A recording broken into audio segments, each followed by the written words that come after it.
नुआपड़ा निर्वाचन रे सबुठू विचित्र दृश्य आम देखिलु जे दुईटी विरोधी दल मनोनयन पत्र दाखल करने को गले कांग्रेस प्रार्थी घासीराम माझी एवं बीजेडी प्रार्थी स्नेहांगिनी छुरिया उभयंकर मनोनयन पत्र दाखल प्रक्रिया एते परिमाण रे श्रृंखलित जे सेठी आपन को लागिबो एमाने तो बोधे शासक दल रे अछंती। स्नेहांगिनी छुरियांकर तो विशाल रैली किलोमीटर व्यापी लोक आसुचंती जाउचंती किंतु विशृंखला नाई सबु किछि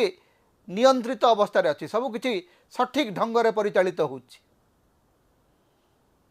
कांग्रेस रो घासीराम माझी जेतले आसुचंती एकदम श्रृंखलित भाव में मनोनयन पत्र दाखल करुचंती जाउचंती हेले शासक दल जेते बेले मनोनयन पत्र दाखल करने को आसुची शासक दलर कर्मी माने सब कलेक्टर ऑफिस रो गेट रे ठिया हेकरी कहउचंती सरकार भांगुची सरकारी नियम।